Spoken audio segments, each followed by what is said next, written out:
ऐसी एंटिटी से आपका सामना हुआ हो जो आपके ऊपर हावी हो गई हो और किसी और शक्ति का सहारा लेना पड़ा हो, ऐसा हुआ है कभी? मैं कामाख्या में थी तो वहाँ पे पहाड़ से नीचे जा रहे थे, पूरा जंगल था।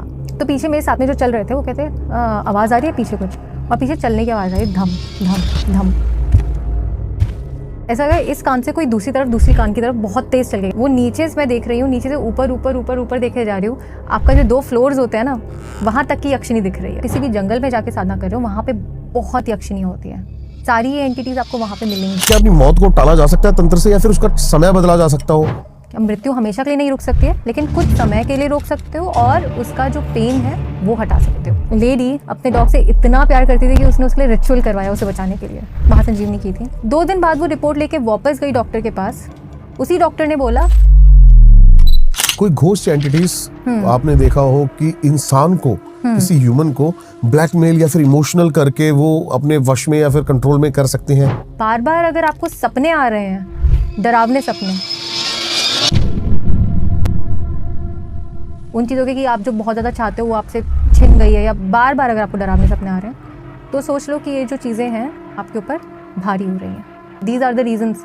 आपको एकदम से आपका लग रहा है कि आपका दिमाग ही ख़राब हो चुका है कि ऐसा तो मैं हूँ ही नहीं, ऐसी तो मैं हूँ ही नहीं, और ये चीज़ मेरे साथ क्यों हो रही है, मैं ऐसा क्यों बर्ताव कर रहा हूँ।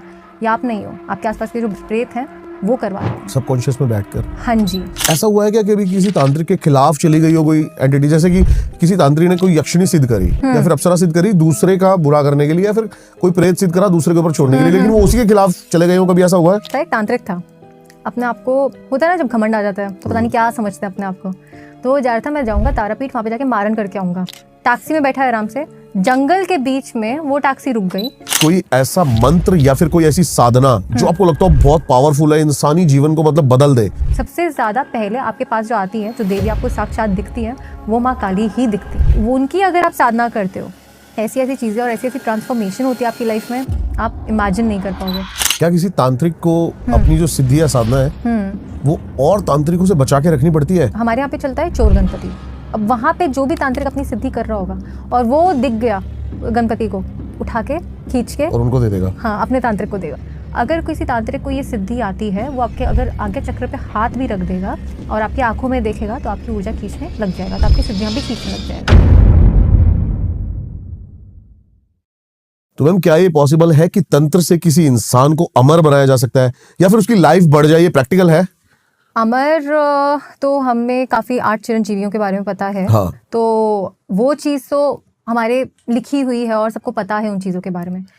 लेकिन अगर आप बात करो कि एक बार तो आपको शरीर छोड़ना ही पड़ता है, क्योंकि आप तो शरीर हो नहीं ना। शरीर इस मिट्टी से शरीर को लेकर हाँ, प्रोसेस है। शरीर को लेकर हाँ, क्योंकि जहां तक ऐसा हो सकता है तंत्र, अब जैसे कि सेल्स काम करते हैं, बॉडी के सेल्स काम कर रहे हैं ना, तो उनको स्लो करा जा सकता हो तंत्र के थ्रू। आप सदगुरु की बारी बात हो रही थी, मैंने सदगुरु को मैंने पढ़ा ना, तो उन्होंने ये बात का प्रमाण दिया हुआ है कि कई ऐसे ऋषि मुनि थे हमारे जिन्होंने ये चीज कर ली थी और वो हजार साल जिंदा रह चुके थे। हाँ। तभी वो समाधियां लिया करते थे। बेसिकली वो मन भर गया उनका, मतलब जीवन काल से। इसका ना एक मतलब लॉजिकल रीजन भी है और एक प्रॉपर तरीका भी है कि कैसे किया जाता है। हमारे अंदर एक छोटी सी चीज होती है जो हमें जिंदा रख रही है। उसके अलावा किसी इंसान की मृत्यु 30 साल में भी हो सकती है, 40 में भी हो सकती है, 80 में भी हो सकती है, 90 में भी हो सकती है। हमारे जो गुरु हैं वो 90 से ऊपर के हैं, 90 से ऊपर के हैं। अभी भी वो चलते फिरते खुद अकेले दूर तक, मतलब बहुत ताकत है। ऐसा नहीं होता कि चलो इन्हें हाथ दे देते हैं, खुद से उठ के सब कुछ। वो इसीलिए क्योंकि उन्होंने ये चीज़ की हुई है। वो चीज़ क्या है जिसके बारे में आपको बताती हूँ। आपने स्वर योग पढ़ा हुआ है? स्वर विज्ञान जिसको बोलते हैं। स्वर विज्ञान, यस, स्वरोदय विज्ञान। तो फिर वो भी हमें शिवजी ने ही दिया था। वहाँ पे इसके बारे में लिखा हुआ है कि आप अपनी या तो जो एज है वो स्लो कैसे कर सकते हो, या फिर आप देर रहने के बाद कैसे मर सकते हो। और उसका एक बहुत ही प्यारा सा सिंपल सा एक्सप्लेनेशन ये है। आप प्राणवायु को जानते हो क्या होता है? हमारे जो कहते हैं ना, प्राण छूट गए बॉडी से, जब वो छूट गए तो आप तो कुछ बचे ही नहीं। तो हमारे यहाँ पे कुछ 10 वायु होती है, जिनमें से 5 मेन होती है। उनमें से एक वायु होती है जो आपके मरने के बाद भी आपके साथ रहती है। वो आपसे तब तक आपसे लगाव रख के रखती है। जब आप मरते हो सबसे पहले हमारे प्राण जाते हैं और बाकी सारी वायु उसके साथ जाती है। उसमें से एक वायु जिसको हम कहते हैं उड़ान, वो लास्ट, उड़ान वायु, वो लास्ट तक रहेगी। ओके। हाँ, वो कहाँ होती है? हमारे मूलाधार में। आप जो भी सिक्रीट कर रहे हो, जितना कर रहे हो उतनी उड़ान वायु बढ़ेगी। और ये जो उड़ान वायु है वो आपको आपकी बॉडी को रॉट करने में हेल्प करती है। उसकी वजह से अगर आपकी उड़ान वायु ज्यादा है तो आप और ज्यादा लेजी हो सकते हो, आपको और ज्यादा नींद आएगी और मरने के बाद आपकी बॉडी जल्दी रॉट हो जाएगी, तो वो उसमें हेल्प करती है। लेकिन जो बहुत सारे साधक योगी तांत्रिक करते हैं वो यही करते हैं कि वो उस उड़ान वायु को पूरी तरह से बंद करके उसे अपान वायु में बदल दें। अपान वायु ऊपर की तरफ जाती है। अब जितनी आपकी अपान वायु है, जितनी आपकी प्राण ऊर्जा है उसकी, तब तक आप जिंदा रह सकते हो। तो अगर आपकी बॉडी रॉट नहीं हो रही तो आप अगर 100 साल के भी हो तब भी आप आराम से चल रहे हो। मैं ये नहीं बोलूंगी कि आपकी एंटी एजिंग ऐसे आपकी झुर्रियां नहीं है, बाल सफेद नहीं होंगे, सही बात है, ऐसा कुछ नहीं होता, लेकिन आप जियोगे लंबा और किसी का ऐसे सहारा नहीं लेना पड़ेगा कि अभी उठा नहीं जा रहा है, ये नहीं किया जा रहा। अगर कोई 100 साल का अपने आप से उठ के इतनी दूर तक चल रहा है, पहाड़ों पे चल रहा है, तो ये तो बहुत ही छोटी बात है। लेकिन वहीं अगर आप अपने को नहीं संभालो, उड़ान वायु बहुत ज्यादा है, तो उतनी जल्दी आप रॉट करोगे। अब वो कैसे बढ़ती है? आप जंक फूड ज्यादा खा रहे हो, या फिर आप किसी भी तरह से सिक्रीशन ज्यादा होते हैं आपके मूलाधार के वहां पे चक्र में के अराउंड, वो आपकी उड़ान वायु बढ़ाता है और आपके प्राण वायु सारी खत्म करती है। अभी जब आपने प्राण वायु वर्ड बोला ना, तो बहुत पहले मैंने एक ओशो की एक चीज पढ़ी थी और वो बिल्कुल कनेक्ट कर गई सारी चीजों से जो आप बता रहे हो। प्राण वायु मैंने पहला जो वर्ड सुना था वो उन्हीं के मुंह से सुना था। हाँ। तो उन्होंने भी यही बोला था कि कट करना जरूरी है प्रोसेस को जो फूड और ब्रेन के बीच में जाता है। हाँ। ऊर्जा कैसे बढ़ाकर हम ऊर्जा से ये सेल्स को स्लो कर सकते हैं और जीवन वायु को बढ़ा सकते हैं। Exactly. तो जब आप जीवन वायु को बढ़ाते हो ना, आप के जब तक प्राण अंदर जिंदा ज्यादा है तब तक आप में एनर्जी है, तब तक आप और जिंदा रहोगे आगे तक, लेकिन उसे मास्टर करके रखना पड़ेगा। हाँ। इसीलिए ब्रह्मचार्य भी अपनाया जाता है, इसीलिए खाना पीना भी कम खाते हैं। योगी आप देखोगे ज्यादा नहीं खाएंगे, या तो दिन में एक बार खाएंगे, फिर बहुत ही हल्का फुल्का खिचड़ी ऐसा कुछ, तो ये उनका होता है। ये जो चीज है, आप अपान वायु जब आपकी बन जाती है पूरी, चलो आप बन गए बहुत बड़ी योगी, आपने मास्टर कर लिया अपनी सांस, अपनी ब्रेथ, उसके थ्रू ही होता ही है। आपने वो मास्टर कर लिया, उड़ान वायु सारी हट गई, अब आप कैसे मर सकते हो? आपकी बॉडी तो रॉट होगी नहीं। इसीलिए काफी जो गुरु थे, साधक थे, वो समाधि लेते थे। नीम करोली बाबा के बारे में सुना है आपने, है ना? आपने देखा भगवानों ये बाबाओं के धाम बन जाते हैं, वो इसलिए क्योंकि उनकी बॉडी रॉट नहीं हो सकती। तो या तो उन्हें, जो ये ऐसे साधक होते थे, उनकी बॉडी को या तो रिवर में छोड़ दिया जाता था ताकि जो उनकी साधना है, जो उनकी वाइब्रेशंस है, वो रिवर में मिल जाए। और water has a very strong memory, तो उससे वो पानी जो भी पी रहा है बाद में, या उसके अंदर जो इकोसिस्टम है, जो फिशेज हैं या मछलियाँ हैं, वो उनको वो एनर्जी मिल रही है। अगर आप उसकी समाधि बना लेते हो वहाँ पे उनका रख के, उस जगह में इतनी ज़्यादा एनर्जी होती है, उस जगह में इतनी ज़्यादा ऊर्जा होती है उस साधक की, कि कोई भी वहाँ जा रहा है, अपनी मन्नत भी मांग रहा है, आपकी खुद की फ्रीक्वेंसी इतनी बढ़ जाएगी कि वो अपने आप ही पूरा हो जाएगा। इसीलिए इतना सुनने में आता है कि नीम करोली बाबा है, वहाँ पे हम जाते हैं, कुछ भी मांगते हैं, पूरा हो जाता है। उस टाइम के लिए तो आपकी फ्रीक्वेंसी बढ़ रही है ना। लेकिन एकदम से ये भी ट्रेंड में आया नीम करोली बाबा। मेरे को भी ये पर्सनली लगता है कि कुछ ना कुछ तो वहाँ पे लैंड एनर्जी का कुछ खेल तो है, कुछ ना कुछ पॉजिटिव चीजें हैं जो लाइफ में, मतलब मैं तो इसको बोलता हूँ कि जैसे कहते हैं ना, क्रिएटिव थॉट आपकी रुक गई, जैसे अभी हमारे फील्ड में कहते हैं एक आर्टिस्ट की क्रिएटिविटी ब्लॉक हो गई, हाँ। तो वहां जाके वो खुल जाती है। हाँ, क्रिएटिविटी इसलिए ना कि आपकी एकदम से एक होता है ना, आप नीचे के चक्रों में अटके हुए हो कि मुझे ये चाहिए, वो चाहिए, वो चाहिए, वो डेस्परेशन आती है। डेस्परेशन है वो जब आप ऊपर उठाओगे नहीं, जब आप वहाँ से ऊपर नहीं उठोगे, तब आप बाकी कैसे क्रिएटिविटी आपकी निकल के आएगी बाहर, आपके आइडियाज़ कैसे निकल के आएंगे, आपको सोल्यूशंस कैसे निकल के आएंगे, जब तक आप वहीं पे ही बंधे रहोगे। आप ऐसी जगह पे जाते हो, अपने आप ही आपकी जो ऊर्जा है वो ऊपर उठ जाती है। चलो मैम, इस टॉपिक पे बात करता हूँ आपसे। क्या क्या तरीके हैं और क्या क्या रास्ते हैं अपनी जो एनर्जी है वो ऊपर उठाने के? एक तो ध्यान तो है, उसके अलावा तंत्र भी है या फिर और कुछ भी? तंत्र में हमारी कुछ साधनाएं होती हैं, चीनाचार विद्याओं में इसके बारे में बताया गया है। और ये त्रिपुर सुंदरी, इनकी अगर आप जो साधना करते हो, तंत्र में होता है ना, देवी को आप अपने अंदर बैठाते हो न्यास के द्वारा। न्यास क्या होता है आपको पता है? नहीं।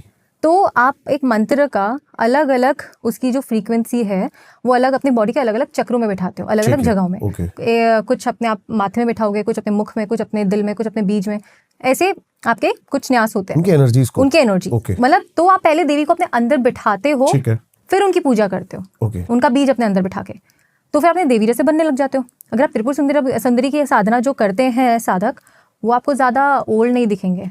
वो चाहे वो 50 साल की उम्र में कर रहे हो, आपको तब भी लगेगा कि वो शायद से कोई 20 साल का है, कोई बच्ची है या ऐसा कुछ है। मैं जानती हूँ कुछ लोगों को, हाँ, वो अगर 50 साल की भी हैं, वो तब भी 50 साल की नहीं दिखती, वो मैक्स आपको 30s या 20s में दिखेंगी। हमारे जो गुरु हैं वो बड़े नहीं दिखते कि वो कितने साल के हैं, वो भी छोटे ही दिखते हैं कि 30s में होंगे। वो इसीलिए होता है। अब ये तो हमने देख लिया कि तंत्र साधना के द्वारा कैसे होता है, उनके बीज और उनकी तंत्र क्रिया के द्वारा आप कैसे अपने आप को यंग दिखा सकते हो। दूसरा, आप सांस कितनी देर तक रोक सकते हो। ओके। हाँ, आप अगर सांस नहीं रोक रहे, आपने एक कुत्ते को देखा है तेज तेज तेज सांस लेता है ना, वो एज कितनी होती है उसकी? अभी हाल ही में मैं एक पॉडकास्ट देख रहा था। हाँ। आप सुरेंद्र शर्मा को जानती हो, बहुत पुराने कॉमेडियन है। अभी उन्होंने एक हाल ही में बहुत वायरल चल रही है रील, ये उन्होंने कहा, और डॉक्टर्स उसको कह रहे हैं कि गलत बोल रहे हैं, उन्होंने कहा कि आपको पता घोड़ा इतनी तेज तेज दौड़ता है, इतनी ज्यादा सांस लेता है, 20 साल जीता है। हाँ, हाँ, अजगर पड़ा रहता है, 1000 साल जीता है। हाँ। मैं आपको ऐसा ही एग्जांपल देने वाली थी कि जो अगर कुत्ते होते हैं वो बहुत तेज तेज अगर सांस लेते हैं, या अगर घोड़े होते हैं, उनकी एज कितनी देर के लिए कितनी टाइम के लिए होती है, वो बहुत तेज तेज सांस ले रहे हैं, बीच में रोक नहीं रहे हैं। वहीं पे ही जो कछुआ है वो बहुत ही धीरे सांस लेता है, और वो आप देखो कितने टाइम तक जिएगा, 100 से ऊपर, 100 प्राणवायु को बचा के चलना बहुत जरूरी है। ओशो भी इस चीज का जिक्र करते हैं कि धीमी सांसें लो, गहरी सांसें लो। हाँ, धीमी सांसें, गहरी सांसें, और सांस को रोकने का तरीका आना चाहिए। आप पहले 20 सेकंड, 40 सेकंड, अगर आप 3 मिनट से ऊपर पहुंच गए हो, आपने 3 मिनट सांस रोक ली, उसके बाद आप कुछ भी मैनिफेस्ट करना चाहते हो, होगा। और फिर आपकी एज तो वैसे भी प्राणवायु आपने अपने अंदर इतना मास्टर कर लिया उस चीज को कि वो बाहर जाएगी नहीं। फिर चाहे आप 90 साल के हो, चाहे आप 100 साल के हो, आप आराम से चलोगे। हाँ, ये हो सकता है आपके बाल सफेद हो रहे हो, बाकी चीजें हो रही हो, एक शरीर है, एक टाइम पे तो सड़ेगा ही, लेकिन प्राण ऊर्जा बहुत ज्यादा होगी, ऐसे ही नहीं मरोगे, वो वाली चीज। लेकिन मरना तो एक टाइम पे सबको होता है। बस उसे आप कितनी देर तक टाल सकते हो अपनी साधना, अपनी सांस के द्वारा, वो आपके ऊपर है। मतलब इस चीज का जवाब हमें मिल गया है कि नियंत्रण कर सकता है तंत्र के थ्रू इंसान। हाँ, अगर उसको परफेक्शन आता हो। लोग आप देख, हिमालय में जो ये योगी और ये सब कर रहे हैं, जो मंक्स होते हैं, वो सांस में ही ध्यान दे रहे होते हैं, वो पूरे समय अपने सांस में ध्यान दे रहे होते हैं। तो सब कुछ कंट्रोल करा हुआ है। हाँ, वो क्लाइमेट से भी फर्क नहीं पड़ रहा उनको, वो भी आप अपनी सांस से कंट्रोल कर सकते हो। आप अपना जो बॉडी टेम्परेचर है ना, आप अपनी सांस से कंट्रोल कर सकते हो। शिव ने सब दिया है, सब दिया है। आप अगर बाहर ठंड लग रही है, अपनी सांसों को अगर आप कंट्रोल में करोगे, बहुत देर तक नहीं रोकोगे, उसका एक टेक्निक होती है, तो आपकी बॉडी, आपको पसीना आने लग जाएंगे, चाहे माइनस का टेम्परेचर क्यों ना हो। और अगर बहुत गर्मी है तो एक तरह एक प्राणायाम होता है, वो आप करते हो तो आपकी बॉडी ठंडी रहती है अंदर से, तो उसकी तासीर ठंडी रहती है, तो आपको फिर गर्मी में भी प्रॉब्लम नहीं होगी। तो ये कुछ चीज़ें हैं, अगर आप अपनी सांस को मास्टर कर लोगे तो आपको टेम्परेचर का भी कोई फ़र्क नहीं पड़ता, आपकी क्या एज है उससे भी कोई फ़र्क नहीं पड़ता, और आप कैसे जगह, कैसे इन्वायरमेंट में रह रहे हो, कि बाहर बहुत शोर है या फिर बहुत स्ट्रेस है आसपास चीज़ों का, उससे भी आपको कोई फ़र्क नहीं पड़ता। अपने गुस्से को आप कंट्रोल में कर सकते हो, अपनी खुशी को आप अपने कंट्रोल में कर सकते हो, सिर्फ एक चीज़ है, वो आपकी सांस को कंट्रोल में करने से। तंत्र की दूसरी साइड आते हैं मैम जी। एक तो तंत्र की ये साइड है जो शिव ने सबको दी है, विज्ञान, भैरव तंत्र, स्वर विज्ञान। हाँ जी। लेकिन एंटिटीज अभी हाल ही में हमारे पास एक मैम आई थी, उन्होंने बताया कि उनके पास क्या क्या है। उन्होंने बोला मेरे पास एक कर्ण पिशाचिनी है और कुछ यक्षिणी है जो उनके लिए काम करती हैं। आप बता सकते हो कि आपने बताया था जैसे आप डीमंस के साथ काम करती हो, कितनी खतरनाक हो सकती हैं ये चीजें, जैसे यक्षिणी, अप्सरा। आपने देखा है किसी को कि वो इनके वश में आके अपनी ही सिद्धियां खो गया हो, या फिर वो इन पे मतलब एक तांत्रिक पे हावी हो गई हो सकता है। क्योंकि देखिए, अगर आप महाविद्या की साधना कर रहे हो, अगर देवी की साधना कर रहे हो, तो वो तो आपको अपना बच्चा मानेगी, तो वो आपको टेस्ट नहीं करती हैं। वो आपको सीधा भोग देती हैं, चाहे धीरे ही क्यों ना दे, लेकिन सीधा भोग देती हैं। लेकिन आप साधना यक्षिणी की, पिशाचिनी की या फिर अप्सरा की कर रहे हो, वो आपका टेस्ट लेती हैं। अब आपने सबसे पहले जो क्वेश्चन पूछा था कर्ण पिशाचिनी के बारे में, क्या लगता है आपको कैसी दिखती होंगी? उन्होंने तो बताया बहुत सुंदर है।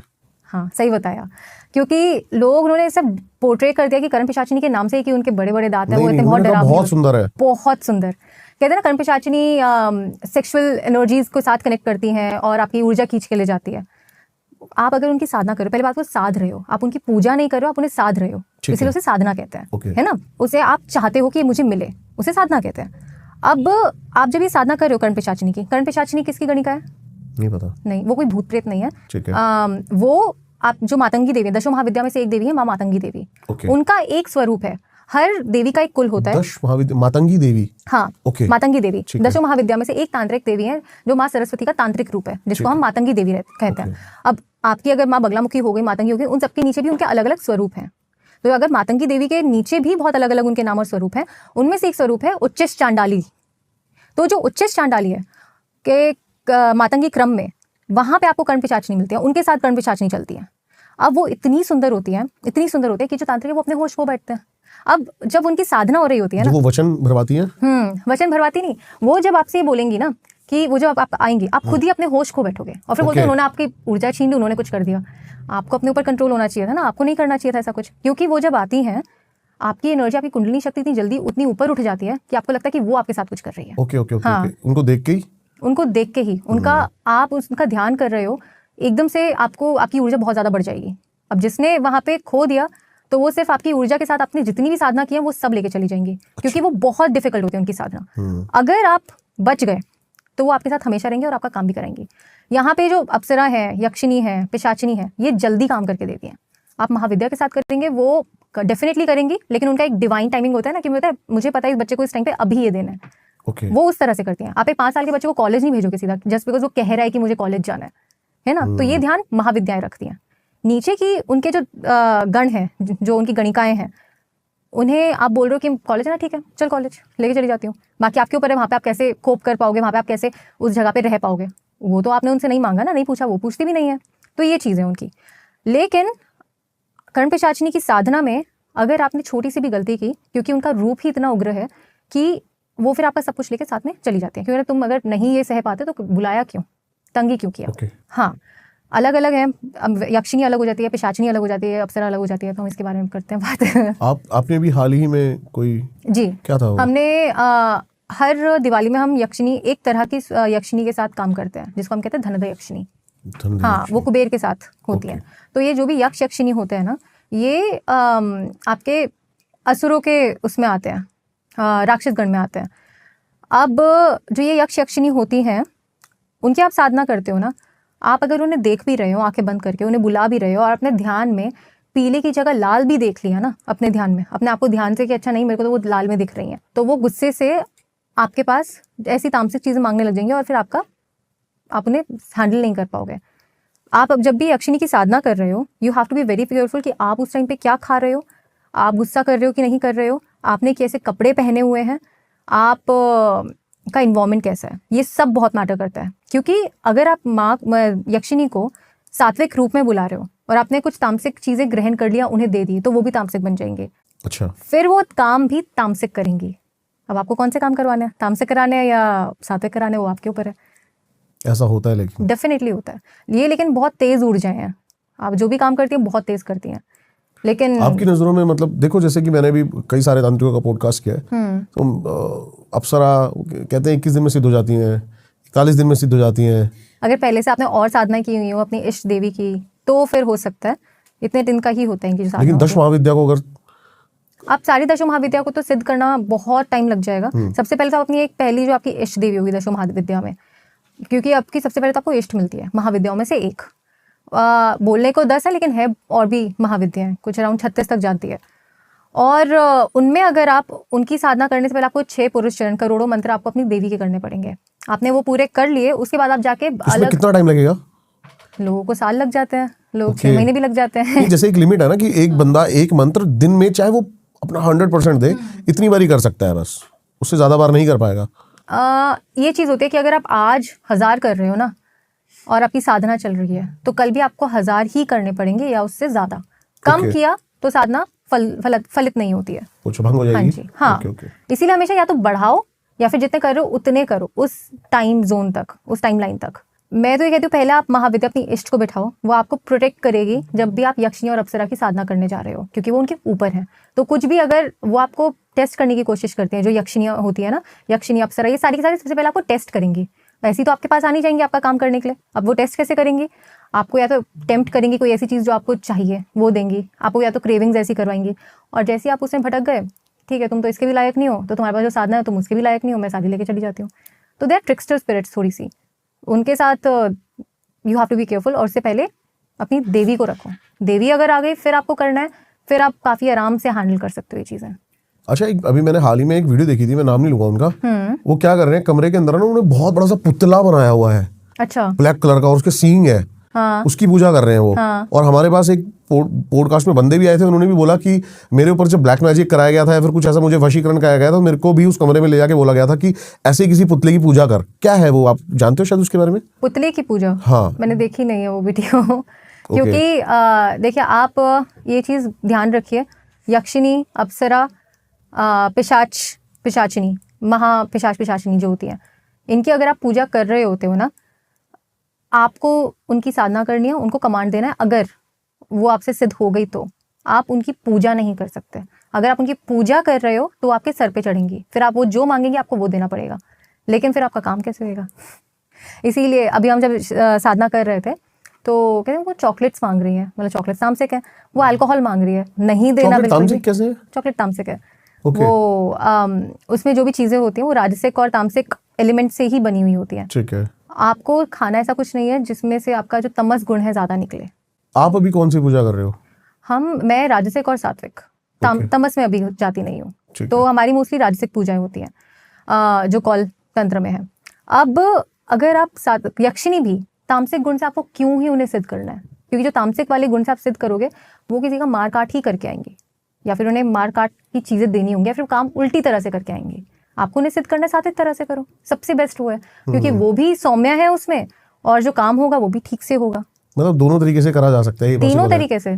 ओके। आपका सात्विक, राजसिक और तामसिक, तीनों तरह से आप उन्हें सिद्ध कर सकते हो, लेकिन फिर वो आएंगी भी वैसी, फिर उनकी सोच भी वैसी होगी, उनकी थॉट्स भी वैसे होंगे, उनका दिमाग भी वैसा होगा।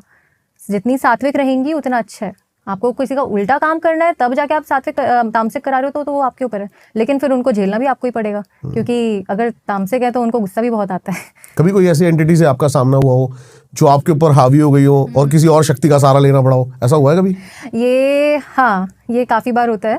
आपको हमारे पहले पॉडकास्ट में बात करते हैं, हम डीमंस के साथ काफी ज्यादा काम करते हैं, है ना? तो अब डीमंस का ना खुद का दिमाग होता है। वो उन्हें ऐसा नहीं है कि आप जो बोल रहे हो वही सुनो। हाँ, अगर वो सुन भी रहे तो क्यों सुनेंगे? अगर उनके पास इतनी शक्ति है तो ऐसे तो नहीं सुनेंगे ना। तो और फिर वो मांगते भी बहुत सारी चीजें हैं कि अगर आपको, तो उनके ऊपर आप किसी को बैठाओ, वहां पे दोबारा कोई ऐसी बहुत ही बड़ी ऊर्जा, कोई देवी, उनको बैठाओगे जिनकी वजह से वो लोग जो आपके डीमंस है वो लाइन में आपके साथ हुआ है कभी ऐसा? हाँ जी। वो आप बताओ कि क्या हुआ था। तो हम जैसे डीमंस के साथ काम करते थे, उनके साथ में they used to ask for, वो बहुत चीजें मांगती थी, बहुत सारी चीजें, कि ये जो डीमंस होते हैं कि हमें अभी ये खाना, अभी हमें ये चाहिए, अभी वो चाहिए, अभी वो करके आओ। उसके बाद से हमने उनके ऊपर बैठा दिया देवी को। ठीक है। हाँ, तो महाविद्या उनको बैठा दिया। 2-3 महाविद्या है जो उनके साथ बहुत अच्छे से काम करते हैं, उनको लाइन में भी रखती है। वो है आपकी मातंगी देवी, तारा देवी। ये अगर उनके अंडर अगर आप रख रहे हो, पहले उनकी पूजा करके फिर जाके आप उनके साथ काम कर रहे हो, फिर वो चुपचाप सारा काम करेंगी। जो डीमंस हैं, एंटिटीज हैं, यक्ष यक्षिणी है, वरना वो बहुत चीजें मांगती है। तो पहले उनकी साधना सिद्ध करो, तो उनकी हेल्प लेनी पड़ती है आपकी देवी की, या तो आपकी इष्ट हो या फिर आप किसी भी महाविद्या की सिद्धि लेके साधना करके फिर उनके साथ काम। मतलब एक हायर जो एनर्जी है उनको उसके ऊपर बिठाना पड़ता है। डेफिनेटली, क्योंकि एक बात बताओ, आप कोई काम ढंग से क्यों करेगा एक मनुष्य के लिए या फिर किसी तांत्रिक के लिए जिसने बस एक सिद्धि की हुई हो? आप पहले उनसे ऊपर वालों को साधो, तब जाके वो काम करेंगे। कुबेर भी आपकी बात क्यों मानेंगे? ये कॉर्पोरेट की तरह ही हो गया ना, जैसे एक टीम है उसके ऊपर टीम लीडर बिठाना पड़ता है ना, जो हर जगह है। वो तब तक काम नहीं करेगा जब तक उसके ऊपर कोई और नहीं होता। तो आप उनकी माँ को खुश करके रखो, वो अपने आप काम करेंगे। तो ऐसे आपको, अगर आप इन चीज़ों के साथ काम कर रहे हो तो सबसे पहले उनको छोड़ो, देवी को सिद्ध करो, देवी को अपने साथ रखो, फिर जाके इस लाइन में आओ। अच्छा, लेकिन इंसान कितना पावरफुल है, वो तंत्र के थ्रू एंटिटीज को भी वश में कर सकता है, किसी भी चीज को वश में कर सकता है। कभी ऐसा आपने सुना कि किसी यक्षिणी ने या फिर किसी जैसे भी डीमंस हैं उसकी सिद्धियों को चैलेंज कराओ तांत्रिक की, या फिर आपके साथ कभी ऐसा हुआ हो? ये काफी बार होता है। अगर पहली बात वो आपको जानती नहीं है ना, तो वो आपको हार्म करने की कोशिश करेगी सबसे पहले। हाँ, ये अभी रिसेंटली एक्सपीरियंस हुआ था। मैं कामाख्या में थी। ठीक है। तो एक तो कामाख्या जो सबने देखा हुआ है, जहाँ पे बहुत भीड़ रहती है मंदिर, हाँ। लेकिन वो पूरा पहाड़ है जहाँ पे आपको बहुत तांत्रिक मिलेंगे। तो हम सुना मैंने हाल ही में। हाँ जी, तो वहाँ पे पहाड़ से नीचे जा रहे थे, पूरा जंगल था। तो पीछे मेरे साथ में जो चल रहे थे वो कहते आवाज आ रही है पीछे कुछ, और पीछे चलने की आवाज आ रही है, धम धम धम, हल्की हल्की, वो पत्ते होते हैं ना, कोई चल रहा है। पीछे देखा, एकदम से ऐसा लगा इस कान से कोई दूसरी तरफ, दूसरी कान की तरफ बहुत तेज चल गया, कुछ दिखा नहीं कुछ। उसके बाद अब वहाँ जंगल की जो यक्षिणी है वो, उनको मैं तो हैंडल कर नहीं पाऊंगी क्योंकि मैंने तो उनकी कोई सिद्धि की नहीं है, पर मेरे साथ जो चल रहे थे वहाँ पर बहुत सारी ऐसी एनर्जीज तो होंगी। बहुत। आपको अगर आप सिर्फ मंदिर घूम के आ गए एज अ टूरिस्ट, या वो एक चीज़ होती है, लेकिन अगर आप वहाँ पे सच में जा रहे हो, बाकी जगह जंगल में अगर आप कभी भी साधना करते हो, सिर्फ कामाख्या के नहीं, नीलांचल पर्वत के नहीं, लेकिन आप किसी भी जंगल में जाके साधना कर रहे हो, वहाँ पे बहुत यक्षिणियाँ होती हैं। सारी ये एंटिटीज आपको वहाँ पे मिलेंगी। किसी भी जंगल में? हाँ, हिमाचल, उत्तराखंड, यहाँ नीचे भी होते हैं जो जंगल है, क्योंकि वो रहती है ऐसी जगहों पे, वो शहरों में नहीं रहती, वो वहाँ पे रहती है, वो ही उनकी जगह है। तो वहाँ हमें देखी फिर थोड़ी देर बाद उसे हटाने के लिए वो नीचे से मैं देख रही हूँ, नीचे से ऊपर ऊपर ऊपर ऊपर देखे जा रही हूँ, आपका जो 2 फ्लोर्स होते हैं ना वहाँ तक की यक्षिणी दिख रही है। और इतनी ऊपर, अगर वो कहते हैं चलो चलो चलो यहाँ से जल्दी चलो, और उन्होंने किसी और को बुलाया जिनके साथ मैं जा रही थी, वो भी एक तंत्र साधक थे, उन्होंने किसी और को बुलाया उसे हटाने के लिए कि इस लड़की को जाने दो, इसे मैं जानता हूँ। तो उसके बाद वो दूसरी जो ऊर्जा थी, जो दूसरी यक्षिणी थी, वो उस वाली को खींच के लेके चली गई, लेकिन वो बहुत बड़ी थी।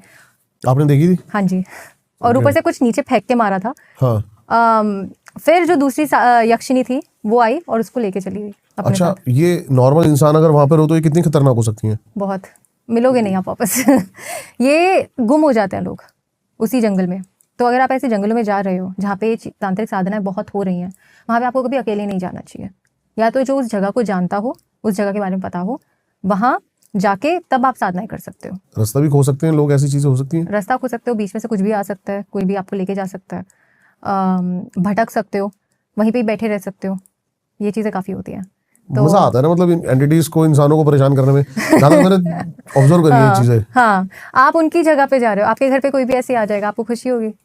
आप तो उनकी जगह पे जा रहे हो, तो वो तो बोलेंगे ही कि यहाँ पे क्यों आए हो, मेरी जगह है, यहाँ से निकलो। और अगर आप निकलोगे नहीं तो हम उसे मार देते हैं। आपके घर में भी अगर चूहे घुस जाते हैं या फिर कोई ऐसी चीज़ घुस जाती है जो आप मच्छर घुस जाते हैं तो उसके लिए मशीन लगा देते हैं तो। तो वो क्यों, इंसानों को क्यों घुसने देंगे वो वहाँ पे ना, जो उन्हें पता है कि ये तुम्हारी जगह ही नहीं है, तुम क्या कर रहे हो यहाँ पे। इसीलिए आप अगर साधना ऐसी जगह पे करते हो ना, पहले उनसे परमिशन मांगनी पड़ती है कि हम यहाँ पे साधना कर सकते हैं। थोड़े वेज होते हैं उन्हें बताने के लिए, हम यहाँ पे आ रहे हैं, हम यहाँ पे साधना कर रहे हैं, कुछ बुरा करने नहीं आए हैं, तब जाके वो आपको जाने देती है। अगर वो आपकी दे स्मेल यू, वो आपको सूंघती हैं। अगर आपसे सेफ मतलब आ रहा है कि हाँ ये कुछ करेगा नहीं, तो वो फिर आपको छोड़ देंगी। अगर उन्हें पता है कि आप में भी ऊर्जा है तो भी आपको छोड़ देंगे। अगर उन्हें पता है कि कोई इल इंटेंशन है तो आपको पकड़ के ही मानेगी।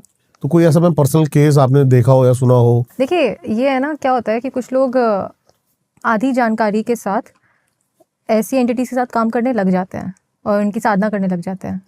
अब जब ये होता है कि उन्हें पता नहीं होता कि स्टेप बाय स्टेप प्रोसेस कैसे होता है और उनसे बचा कैसे जा सकता है, जब कोई गुरु नहीं होता है आपका और तब आप ये सब कर रहे होते हो, तो आप खतरे से के अंदर तो जा ही रहे हो, अपने आपको खुद ही कुएं के अंदर ढेल रहे हो। यहाँ पे एक हुआ था, एक केस आया था मेरे पास। वो कहते हैं कि हमारा ना, मतलब मेरे एक बेस्ट फ्रेंड था, बहुत ही अच्छा दोस्त, हमारे साथ बहुत मतलब अच्छे रिलेशंस थे उसके। वो इन सब चीज़ों में पड़ गया।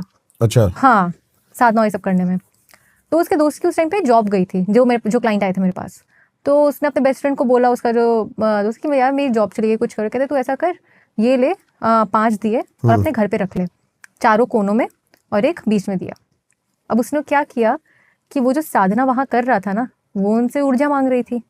उसने वो 5 दिए अपने घर पे रख लिए, 4 कोनों में और एक बीच में। अब वो जो घर था, वो उसके दोस्त ने जो ऊर्जाओं के साथ काम किया था, जो यक्षिणियों के साथ काम किया था, वो उनका घर बन गया। अब वो वहाँ से एनर्जी ले सकती है जब मन करे तब। अब वो वहाँ पे आके बैठ गई, बस गई। अब उसने पता नहीं क्यों बोला। उसके बाद जो उसका दोस्त था वो भी थोड़ा सा पागल हो गया, उसकी भी बातें ऐसी वैसी होने लग गई और उनका तो जो अच्छा हो रहा था वो और भी नीचे चला गया। चाहे वो फाइनेंशियली हो, चाहे वो रिलेशंस हो, कुछ भी हो, सारे के सारे वो एब्जॉर्ब करने लग गई, खाने लग गई वहाँ से जो ऊर्जा है। क्योंकि जो अच्छी अच्छी चीज़ें होती है ना, उनमें बहुत ज़्यादा प्राण शक्ति होती है खुद की। आपके घर में जैसे कि अगर आपका काम अच्छा चल रहा है, ओके, हाँ, तो वहाँ की आपकी जो ऊर्जा है वो अच्छी है और काफ़ी ज़्यादा है। आपके घर में आपके फैमिली के साथ रिलेशंस अच्छे हैं, बहुत प्यार है, वो एक अच्छी ऊर्जा है। ओके। तो ये जो शक्तियाँ होती हैं, अप्सराएं या यक्षिणी जो भी है, वो उन पे फीड करती हैं। ओके। हाँ, अगर उनको ठीक से साधा नहीं तो फिर वो चीज़ें खराब करने लगेंगी, ये चीज़ें। हाँ, आप अगर कोई सिद्धि कर रहे हो, वो कह रही है मैं आपका ये काम कर दूंगी, मुझे वाली साधना दे दो। और कुछ लोग उसे दे भी देते हैं अपनी साधना। और जैसे आपने हाँ बोल दिया, उन्हें मिल गई जगह कि वहाँ से वो अब और आपकी साधना खींच सकते हैं, वो खींचने लग जाते हैं। और फिर आपके माइंड में ऐसे आइडियाज़ डालने लग जाएंगे जिसकी वजह से आप और इस चीज़ में पड़ जाओगे। फिर आपको आप सोच तो ऐसे लेके गए थे कि हाँ मैं यक्षिणी से काम कराऊंगा, मैं इससे काम कराऊंगा, बाद में बन आप उन्हीं के नौकर गए। वो जो बोल रही हैं आप उन्हें वो ला के दे रहे हो। बीच में वो थोड़ी बहुत चीज़ें आपका अच्छा कर देती हैं, तो आपको लगता है कि हाँ भाई हमारा तो अच्छा काम हो रहा है। तो इस चीज़ से आपको बचना चाहिए। और आप तभी बच सकते हो जब आप साथ में अपनी खुद की प्रोटेक्शन लेके चलते हो। भाई आपके सर के ऊपर हाथ होना चाहिए किसी भगवान का, तब जाके उनके साथ काम कर सकते हो। ऐसे ही बुक में पढ़ के कि मुझे आज अप्सरा साधना करनी है, मुझे कल यक्षिणी करनी है, तो कहाँ से होगा। अच्छा, हमने शुरू में बात करी थी कि क्या अमर बन सकता है इंसान, नहीं बन सकता, लेकिन क्या अपनी मौत को टाला जा सकता है तंत्र से, या फिर उसका समय बदला जा सकता हो, ऐसा कुछ? ये तो पहले भी हुआ है, इसके बारे में हम सुनते हैं, महामृत्युंजय मंत्र। ओके। हाँ, एक लड़का था मृत्युंजय, ओके उनके माँ बाप ने साधना करके भगवान से मांगा था उसे, मृत्युंजय को। तो बोला मैं तुम्हें बेटा तो दे दूंगा, लेकिन या तो वो अच्छी ज़िंदगी जिएगा, मतलब पूरी ज़िंदगी जिएगा, लेकिन वो बेवकूफ़ होगा, दिमाग से मतलब थोड़ा धीरे होगा, ठीक है। हाँ, या फिर वो बहुत ही ज़्यादा इंटेलिजेंट होगा, बहुत दिमाग होगा, लेकिन सिर्फ 11 साल तक जिएगा। तो उन्होंने बोला नहीं, हमें वो वाला चाहिए जो 11 साल तक जिए, लेकिन अच्छा उसमें बहुत ज़्यादा गुण हो, वो उसमें इंटेलिजेंस हो, हमें वो वाला चाहिए। तो बोला ठीक है। तो उन्होंने वो सीख ले लिया जो उन्होंने ब्लेसिंग्स थी, मृत्युंजय आ गया उनके पास। अब उन्होंने 9-10 साल की उम्र में सब कुछ सीख लिया जो एक गुरु उन्हें सिखा सकता था, और उसके बाद वो वापस अपने माँ बाप के पास चला गया। तो उन्हें बोला कि हमने ना ये वरदान मांगा था तुम्हें, और 11 साल में तुम्हारी मृत्यु हो जाएगी। तो कहता मुझे तो नहीं मरना, मैं क्यों मरूँ, मुझे तो अपने माँ बाप की सेवा करनी है, मुझे तो अभी और जीना है। तो उन्होंने खुद ही अपना एक मंत्र बनाया जिसको हम आज महामृत्युंजय मंत्र कहते हैं। उन्होंने अपनी साधनाएं की, अपनी तांत्रिक साधनाएं की, जिससे उन्होंने शिवजी को खुश किया। तो 11 साल की उम्र में जब यम उन्हें लेने आ रहा था, शिवजी खुद आ गए उनको बचाने के लिए, अपनी उनकी मृत्यु से उन्हें हटाने के लिए। तो ये जो मंत्र है ये सबको पता है कि मृत्यु से बचाता है, लेकिन आप इसका जब बहुत बार उच्चारण करते हो तो मृत्यु आपको एनलाइटमेंट भी देती है, मोक्ष भी देती है, तो आपको उससे भी बचाता है। इसलिए कहते हैं कि हर रोज़ उसका जाप नहीं करना चाहिए, सिर्फ जब बहुत ज़्यादा ज़रूरत होती है तब आप एक बार इसका जाप या इसका हवन कर सकते हैं। आप थोड़ा बता पाओगे क्या प्रोसेस है महामृत्युंजय जाप?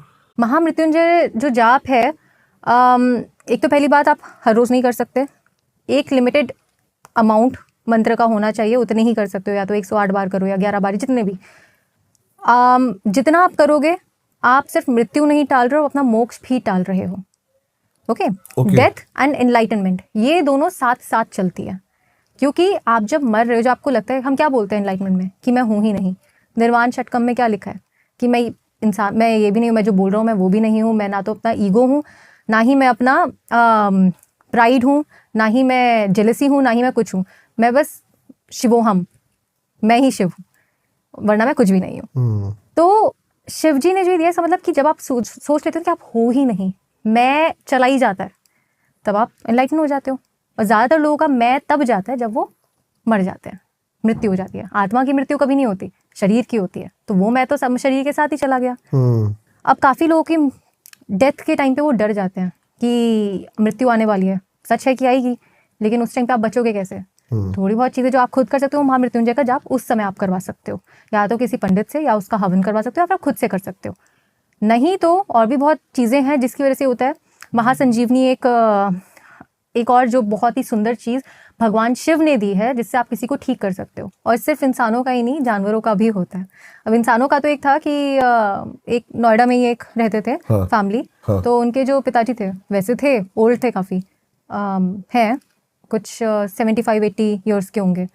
तो वो 6 महीने से आईसीयू में थे, और हर रोज़ उनको लाखों का बिल जा रहा था, क्योंकि इतनी सारी चीज़ें लगानी पड़ रही थी। कोविड टाइम पे उनको थोड़ा बहुत लंग्स में प्रॉब्लम हुई, और तब से वो वहीं पे ही थे। तो उन्होंने सीधा बोले, देखिए वो मेरे पिता हैं, उन्हें भी जिस भी तरह से आप बचा सकते हो आप बचा लो। तो भगवान शिव का उन्होंने एक बहुत ही सुंदर चीज़ हमें दे के गए हैं वो, और वो है महासंजीवनी। महासंजीवनी की साधना जब आप करते हो, जब उनकी पूजा करते हो, उनका चक्र बिठाते हो, तब आप उस चीज़ को रोक देते हो। मृत्यु हमेशा के लिए नहीं रुक सकती है, लेकिन कुछ समय के लिए रोक सकते हो, और उसका जो पेन है वो हटा सकते हो, कि किस सफ़र होके ना जाए, आराम से। हाँ, तो अब वो 6 महीने से वहीं पे ही थे। उसके एकदम बाद वो घर आ गए जब हमने महासंजीवनी की क्रिया की। उसी के ही अभी 1-2-1.5 साल हो चुके हैं, हमें तो खड़े हुए चलते फिरते ऐसे दिखता है जब से वो चीज़ हुई है। और आप एक डॉग का बता रहे थे? हाँ जी, पहला केस मैंने आज तक मेरी पूरी लाइफ में मैंने पहला ऐसा केस देखा है जहाँ पे एक लेडी अपने डॉग से इतना प्यार करती थी कि उसने उसके लिए रिचुअल करवाया उसे बचाने के लिए। और वो देखिए मैं भी शौक थी, मतलब इन चीज़ों में लाखों रुपए जाता है, अपने डॉग के लिए करा रहे हो। हम करते हैं बंदे वही आपको लग रहा है आप सोच नहीं सकते कि डॉग से कितना ज़्यादा प्यार हो जाता है। बहुत ही। तो ये चीज़ तो है, वो जो बॉन्ड था उनका, उन्होंने उसी टाइम कॉल किया, उन्होंने बोला आप जितनी जल्दी कर सकते हो उतना लो, आपको मतलब अभी करके दो ये वाली चीज़। क्योंकि उनके जो वेट था वो उन्हें बोल रहा था कि ये जो डॉग है उसके हार्ट में प्रॉब्लम थी कुछ, तो वो अब ज़्यादा दिन नहीं रहेगा, कुछ ही दिनों में वो पास हो जाएगा, चला जाएगा। तो मतलब कुछ भी करके कुछ हो सकता है इसका कि वो ऐसे ना जाए। ओके। तो तब हमने ये किया था जो महासंजीवनी की थी। 2 दिन बाद वो रिपोर्ट लेके वापस गई डॉक्टर के पास, उसी डॉक्टर ने बोला कि नहीं, इसके हार्ट में कुछ नहीं है, इसे बस हल्का सा कंजेशन था। अभी वो बिल्कुल ठीक है, परफेक्ट है। वो डॉग बहुत ओल्ड था, ही वॉज 14। तो अब वो कैसे गया मैं आपको बताती हूँ। उनका ये था, मैंने बोला कि देखो हमेशा के लिए तो हम इसे जिंदा नहीं रख सकते हैं, है ना, लेकिन ये है कि ऐसे सफ़र करके नहीं मरेगा। हाँ।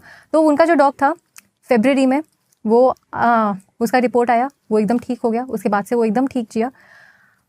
सितंबर में आराम से, जैसे होते हैं ना नॉर्मल डॉग, रात को सोने जाते हैं, सब कुछ खेल खिला के सब कुछ होके रात को सोने गया, सुबह नहीं उठा। और वो दुखी बहुत हुई, लेकिन साथ में थैंक यू भी बोल रहे थे, क्योंकि वो कह रहे थे कि एटलीस्ट उसने सफ़र नहीं किया, वो आराम से गया। तो वो एक डॉग का साथ था जो उन्होंने अपने बच्चे के लिए इतना कुछ किया। तो उनके 2 डॉग्स हैं, उन्होंने बोला मेरे को दोनों के लिए करवाना, ताकि वो कभी भी सफ़र होके ना जाए।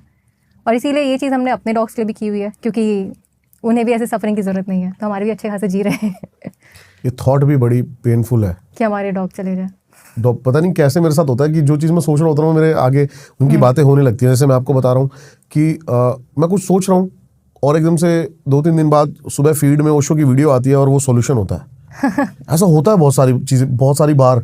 अभी मैं कल सुबह उठा मैं, और मेरा डॉग ही मेरे को उठाता है आके, और वो आके मतलब करता है मतलब थोड़ी सी पैम्परिंग। तो मैं देख के बस मैं इमोशनल हो गया कि मैंने कहा यार अगर ये पूरी लाइफ तो मेरे साथ नहीं रहेगा, मेरी लाइफ ज्यादा है इसकी। तो मैं इमोशनल हो गया बहुत ज्यादा उसको देख के। और अभी वो चीज आ रही है। अभी तो वो बहुत छोटा है, अभी तो 3.5 साल का है। हाँ। लेकिन उससे इतनी ज्यादा मेरी अटैचमेंट है, इतनी ज्यादा, मतलब बहुत ज्यादा। वो इतने सुंदर प्यारे भैरव के रूप होते हैं ना। हमने हमारे पास 2 डॉग्स हैं, तो हमें अब जब वो बच्चे अच्छा है, खेल रहे हैं, कूद रहे हैं, एक बार क्या हुआ कि पूजा करते करते मुझे देवी ने खुद बोला कि इसे तर्पण दे। तो जो भैरव का तर्पण होता है ना, वो मैंने अपनी डॉग को दिया, और वो देखने लग गई एकदम से मेरी तरफ, जैसे मैंने उसे तर्पण दिया। वो आप दूर से भी दे सकते हो। ये होता क्या है, आप थोड़ा बताओ इसका। तर्पण क्या होता है? खाने या पीने से पहले आप जो कर रहे हो, तर्पण आप अपने दोनों हाथ रखते हो और तर्पयामी, कि हम आपको पहले दे रहे हैं। ओके। हाँ, तो वो तर्पण देना होता है कि आप उसमें उस चीज़ में आप उन देवी या देवता को देख रहे हैं। लोग यंत्र में तर्पण देते हैं, देवी की मूर्ति में तर्पण देते हैं, या किसी डायरेक्शन में देके तर्पण देते हैं कि आप उनको फीड कर रहे हो। ठीक है। तो अब मैं जब भी अपना भैरव का तर्पण देती हूँ, मैं अपने डॉग को देती हूँ। उसके बाद से ही होने लग गया है, बस उस दिन के बाद से मैं जब भी किसी रिचुअल या किसी क्रिया के लिए बैठ रही हूँ, यहाँ मैं देख सकती हूँ, यहाँ मैं देख सकती हूँ, यहाँ मैं देख सकती हूँ, वो कहीं पे भी होगी ना, वो उठ के आ जाएगी और मेरे पीछे बैठेगी और पीछे की तरफ देखेगी हमेशा। और जब यहाँ पे कोई नहीं होगा तो सीधा डोर के पास चली जाएगी, जहाँ पे मैं अपना कमरा बंद करके करती हूँ। और अगर वो कमरा खुला हुआ है तो वहाँ पे बैठ के उसकी एकदम बस जो चौखट है ना, वहाँ पे बैठ के बाहर की तरफ देख रही होगी। और कोई भी अंदर आया तो भौंकना शुरू। तो उसे तो ऊर्जाएं दिखती हैं। और तब भी जब भी मैं अगर घर पे कोई क्रिया कर रही हूँ, कोई भी सब डॉग्स को नहीं दिखती क्या? सबको दिखती हैं। Okay. सबको दिखती हैं, लेकिन जब से तर्पण दिया है वो उस चीज़ में प्रोटेक्ट करने लग गई है, रिचुअल्स में आने लग गई है। रीजन है कि डॉग्स और बच्चों को ये चीजें दिखती हैं? हाँ, क्या रीजन है? सिक्स सेंस उनकी बहुत ज़्यादा स्ट्रांग होती है। और जो बच्चे होते हैं वो मेरे को जो माया लगता है- माया में अभी पूरी तरह से लीन नहीं हुए। बिल्कुल सही है। मेरे को लगता है ऑलवेज वो मेडिटेटेड मोड में होते हैं। आप उनको देखना कभी भी शांत, काम, बिल्कुल आपको भी शांत कर देंगे वो। तो मेरे को इसलिए लगता है कि वो ऊर्जाओं को इसलिए महसूस कर पाते हैं, क्योंकि वो ऑलवेज, मतलब उनका दिमाग है ना, बिल्कुल साइलेंस है। हमारे तो दिमाग में चलते रहते हैं ना, कैलकुलेशन, पैसा, ये वो मैसेज नहीं आया था, क्रेडिट का ये नहीं आया, वो नहीं आया, है ना। तो ये वो चीज़ नहीं होती वहाँ पे। और वो अगर आप उनके साथ अगर आप कर रहे हो, इसलिए मैं उनके बारे में सबसे ज़्यादा चीज़ें डालती भी हूँ कि आप उन्हें खाना दो, क्योंकि वो हमारे ऊपर डिपेंडेंट होते हैं। जो डॉग्स होते हैं, बाहर आपने खाना डाल दिया तो उन्हें मिल जाएगा, आपने उस दिन खाना नहीं डाला तो वो उस दिन भूखे रहेंगे। बिल्कुल सही बात है ना। तो वो इस तरह से, एक तो आप सिर्फ डॉग्स का नहीं, आप साथ में अपने जो गार्ड्स हैं वो अपने आप ही बचा के रख रहे हो जहाँ पे ये चीज़ है। बस तर्पण देना है, कुछ नहीं करना। और अगर आप तर्पण नहीं भी दे रहे, आप अपने पास रख भी रहे हो, तो आपको सिर्फ वो फिजिकल हार्म से नहीं बचा रहे हैं। अगर आपके ऊपर कुछ लगना होगा ना, आपके ऊपर किसी ने, वो एब्जॉर्ब कर लेते हैं और बीमार वो इसीलिए पड़ते हैं ज़्यादातर। तो मैंने एक सुना था केस कि बहुत ही यंग डॉग थी, किसी ने कुछ करवाया था उनके ऊपर, कोई एक आदमी था जिसके बारे में मैं जानती थी। तो उन्हें कैंसर होने वाला था और वो काफ़ी जल्दी पता चल गया था। और उससे पहले वो डॉग एकदम से उसकी खून की उल्टी हुई और वो मर गई। और उसी के अगले दिन पता चला कि इन्हें कैंसर होने वाला था, लेकिन बहुत ही अर्ली स्टेज पे पता चल गया और वो निकल के चला गया। तो एक तरह से जो उसके ऊपर आने वाला था, उनके आदमी के ऊपर जो भी प्रॉब्लम्स आने वाली थी, वो उसने एब्जॉर्ब करके अपने अंदर ले ली ताकि उसको कुछ इफेक्ट ना हो।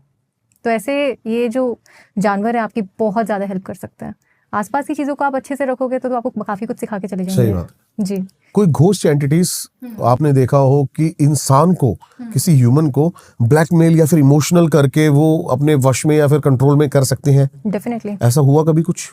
अगर आप थोड़े लोअर फॉर्म्स ऑफ एंटिटीज के साथ काम कर रहे हो, जैसे आप भूतों या प्रेतों के साथ काम कर रहे हो, उनसे काम करवा रहे हो, आपकी खुद की कोई प्रोटेक्शन नहीं है और आपको ठीक से नहीं आता है कि उनको साधना कैसे साधते हैं, अपनी ऊर्जा को कैसे बचाया जा सकता है, तो वो आपके दिमाग को काबू कर लेंगी। आपसे वो सब कराएंगी जो आपको लग रहा था कि हाँ आप उनसे कराओगे। बाद में लगेगा कि आप नौकर बन गए हो, वो नहीं बनी है आपकी। और सिर्फ आपका ही नहीं, और लेकिन किसी एक अच्छे तांत्रिक ने उसे साधा है तो वो उससे दूसरों के ऊपर ये चीज़ें करवा सकता है। तो होता है ना कभी कभार एकदम से लोग डिप्रेशन में चले जाते हैं, पता ही नहीं क्या हुआ, आसपास सब अच्छा है लेकिन खुद का जो इमोशनल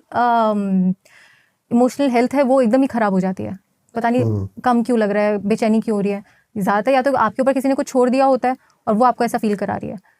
ज़्यादातर ये वर्किंग्स इनके थ्रू ही की जाती हैं। और अगर आपने इन्हें खाना पीना नहीं दिया तो आपके साथ ही ऐसा करेंगी।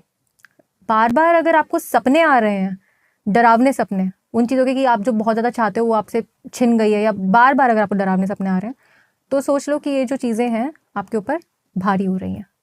तो ये अगर आप तंत्र साधक भी हो और अगर आप साधना कर रहे हो उसके लिए भी ध्यान रखो। अगर आपको लगता है कि आपके ऊपर किसी ने कुछ छोड़ दिया है तब भी ध्यान रखो। तो हो सकता है कि दीज आर द रीजंस, आपको एकदम से आपका लग रहा है कि आपका दिमाग ही खराब हो चुका है कि ऐसा तो मैं हूँ ही नहीं, ऐसी तो मैं हूँ ही नहीं, और ये चीज़ मेरे साथ क्यों हो रही है, मैं ऐसा क्यों बर्ताव कर रहा हूँ। या आप नहीं हो, आपके आसपास के जो प्रेत हैं वो करवा रहे हैं सबकॉन्शियस में बैठकर। हाँ जी, करवाते हैं।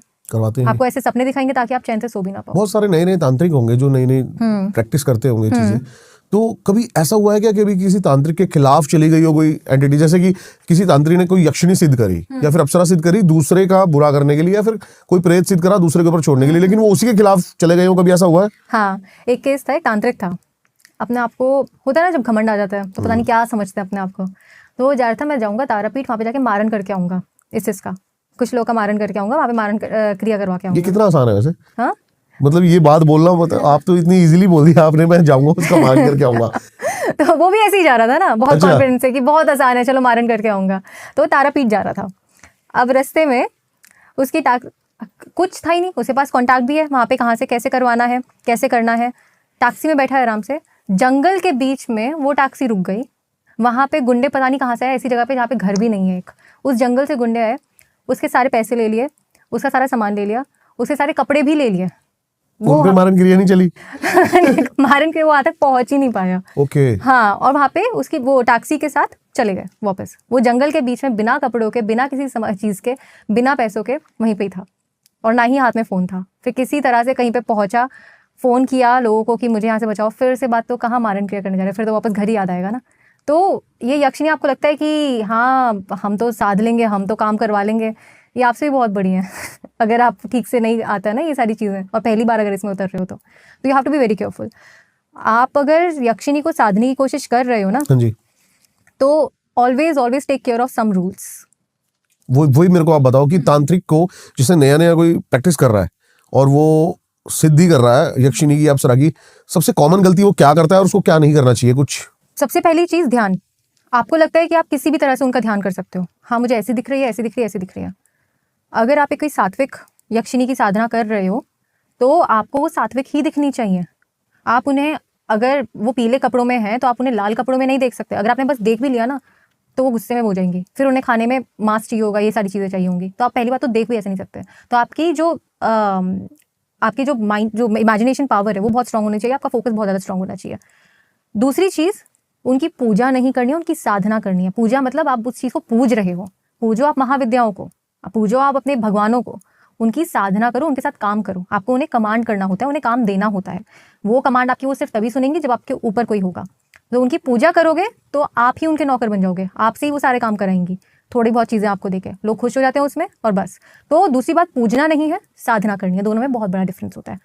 तीसरी चीज़, आप अगर तामसिक चीज़ों के लिए ही उनको साध रहे हो तो अलग बात है, लेकिन ज़्यादातर हमें क्या चाहिए होता है, हमारी हेल्थ अच्छी हो तो उसमें हमारी हेल्प करें, हमारे घर में एनर्जीज अच्छी हो, हमारे घर में खुशी हो, पैसा आए, इन चीज़ों के लिए अगर आप उन्हें साध रहे हो, हमेशा सात्विक तरह से ही करो। अगर आपकी 40 दिन की साधना चल रही है, आपकी 20 दिन की चल रही है, कितने भी दिन की चल रही है, आप उस समय कुछ भी राजसिक या तामसिक काम नहीं कर सकते। आपके कपड़े भी सात्विक होने चाहिए।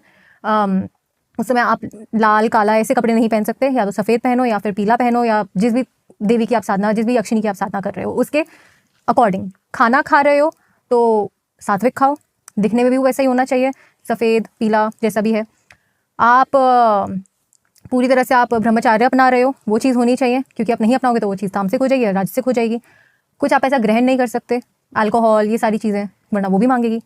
तो इन सारी चीज़ों का ध्यान रखो। इसमें थोड़ी सी भी इधर से उधर हो गया तो वो जो आपके सामने आई है वो वाली यक्षिणी नहीं आएगी जो जिसको आप साधना चाहते हो, कोई दूसरी ही उल्टी आएंगी, और फिर आपके काम भी उल्टी तरह से करके देंगे, जिससे शायद लास्ट में आप ही फंस जाओ।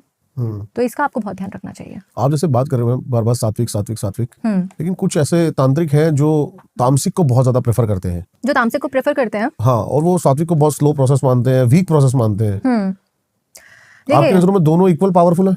अगर कोई चीज़ तेज चल रही है तो वो ज़्यादा देर के लिए टिकती नहीं है। जो चीज़ धीरे चल रही है वो परमानेंट रहती है। तामसिक आप कर रहे हो, कब तक करोगे और वो कब तक रहेगी? आप देख रहे हो, आपको एकदम से गुस्सा आता है और फिर वो ठंडा हो जाता है। आप बहुत तेज़ भागते हो, फिर आप थक जाते हो। आप पैदल धीरे धीरे चलोगे, 1 घंटे के लिए चलोगे, आप स्प्रिंट करोगे 10 सेकंड के लिए करोगे, उसके बाद आप थक जाओगे, है ना। आप बहुत ज़्यादा गुस्सा कर दिया, फिर ठीक हो गए। आप गुस्सा ही नहीं कर रहे हो, वो अलग चीज़ है। आप वो ग्रज सालों तक रखो कि नहीं मुझे लड़का वो ज्यादा गलत है। वो ज्यादा गलत है। हाँ, तो एक बार की चीज़, अगर आपको कोई टेम्परेरी चीज़ चाहिए और आसपास आप ऐसी चीज़ें ट्रैक कर रहे हो, देखिए मार्ग अलग अलग है, जाने का रास्ता एक है। कुछ चीज़ें आप तेज़ चले जाते हो, किसी चीज़ में आप धीरे जाते हो, ठीक है, लेकिन आपके जो आप काम कर रहे हो उससे मैच होनी चाहिए। तामसिक चीज़ें करोगे, आपके आसपास तामसिक चीज़ें ही रहेंगी। आपको जो लाइफ में मिल रहा है वो भी आपको तामसिक ही मिलेगा। अगर कुछ अघोरी तामसिक साधनाएं कर रहे हैं, तामसिक रूप से कर रहे हैं, तो उनके आसपास भी तामसिक चीज़ें ही होंगी। उनके आसपास राजसिक या सात्विक चीज़ें नहीं होंगी। अगर आप सात्विक कर रहे हो तो आपके आसपास भी सात्विक चीज़ें होंगी, वही पीस गुण जो भी आपको मिल रहे हैं। देखिए, तंत्र के ना बहुत अलग अलग आचरण हैं, मेथड्स हैं। अगर आप सात्विक हो वैसे भी आचरण है, आप राजसिक हो, शादीशुदा हो वैसे भी हैं, आप तामसिक हो कि आपको सबसे ही अलग रहना है वैसे भी हैं। सब में पावर्स भी हैं, कुछ बहुत तेज हैं, कुछ वो, लेकिन उसमें आप अपनी लाइफ को कितना ज़्यादा सरेंडर कर सकते हो, किस चीज़ में आप अपनी लाइफ दे सकते हो, वो बात और है। अब जो इंसान शमशान में बैठ के कर रहा है अघोर पूजा, तामसिक पूजा, अघोर में भी आप घर, वहाँ पे आपको फिर डिटैच रहना होता है अपनी पूरी फैमिली के साथ। अच्छा मैम, कोई ऐसा मंत्र या फिर कोई ऐसी साधना जो आपको लगता हो बहुत पावरफुल है, इंसानी जीवन को मतलब बदल दे, ऐसी कोई? सबसे ज़्यादा तेज़ क्या कहते हैं हम, कि भाई स्पेस में जैसे ब्लैक होल होता है, उसके आप थोड़े से भी पास में जाओगे तो आपको अपने अंदर खींच लेगा। हाँ जी, है ना। हाँ। तो मतलब सब, वो ब्लैक होल एक ऐसी चीज़ है, वो प्लैनेट का प्लैनेट खा जाता है, सब कुछ खा जाता है। तो इतनी ही स्ट्रॉन्ग एक ऐसी ऊर्जा है जिनकी अगर आप साधना करोगे तो आपको रिजल्ट भी वैसे ही मिलेंगे। हाँ जी। अब वैसी ऊर्जा पता है किस महाविद्या के साथ मैच करती है? वो है माँ काली। ओके। ब्लैक होल के अंदर का जो वैक्यूम होता है, जो खींचने वाली पावर होती है, वो माँ काली की है। ओके। हाँ, ये जो महाविद्या है ना, सारी सारी साइंस से ली गई हैं। तो उनकी जो ऊर्जा है वो काफ़ी ज़्यादा उस तरह की है। आप उनका सिर्फ नाम भी लोगे ना, उनके आपने 108 नाम भी ले लिया, या फिर आपने उनका बस स्तोत्रम पढ़ भी लिया बिना दीक्षा के, आपको ऐसे चुटकियों में रिजल्ट्स दिखते हैं, आपको फील होती है एनर्जी अपने आसपास। सबसे पहले आप अगर तंत्र में जा रहे हो तो आपको आपका हाथ माँ काली ही पकड़ती है। सबसे ज़्यादा पहले आपके पास जो आती है, जो देवी आपको साक्षात दिखती है, वो माँ काली ही दिखती है, क्योंकि वो है ही बहुत तेज़ देवी। वो उनकी अगर आप साधना करते हो, गुरु से दीक्षा लेके अपने पूरे अभिषेक के साथ, आपका अभिषेक हो चुका है, आपका दीक्षा मिल चुकी है, गुरु ने आपको दी है उनके मंत्र की, उनके बीच की, तब जाके अगर आप उनकी साधना करते हो, ऐसी ऐसी चीज़ें और ऐसी ऐसी ट्रांसफॉर्मेशन होती है आपकी लाइफ में, आप इमेजिन नहीं कर पाओगे। मैंने लोगों की ज़िंदगी 6-6 महीने में बदलती हुई देखी है पूरी तरह से, जो देवी बदलती है। लेकिन हाँ, इसकी एक चीज़ है, वो स्टार्टिंग में ना आपकी लाइफ में इतना केओस क्रिएट करेगी, इतना केओस क्रिएट करेगी। होता है ना कि अगर आपको कुछ नया बनाना है, आपका एक पुराना घर है, ठीक है, टूटा हुआ, और अब वहाँ पे आपको एक बहुत सुंदर सा बड़ा सा घर बनाना है, तो पहले तो वो घर टूटेगा ना, फिर आप वहाँ पे और कंस्ट्रक्शन करके एक बड़ी चीज़ बनाओगे। तो एक साधक जब उनकी साधना कर रहा है, देवी आती है, वो देखती है कि ये चीज़ आपकी लाइफ में अच्छी है कि नहीं है, ये अच्छी है कि नहीं है, आपके रिलेशनशिप्स हैं वो आपके लिए अच्छे हैं कि नहीं है, नहीं है निकाल देंगी, हटा देंगी, आपकी लाइफ में से लड़ाइयाँ हो जाएंगी, बहुत कुछ हो जाएगा। क्या ये जॉब या फिर जो भी आप काम कर रहे हो ये आपकी ज़िंदगी में अच्छा है आपके लिए कि नहीं है, नहीं है हटा देंगी, या तो आप फायर हो जाओगे या फिर आपकी लड़ाइयाँ हो जाएंगी या कुछ भी हो जाएगा, क्योंकि देवी में बहुत उग्र शक्ति है, तो वो भी बहुत गुस्से में होती है, तो किसी ना किसी तरह से आपकी लाइफ में ये चीज़ें होने लग जाएंगी।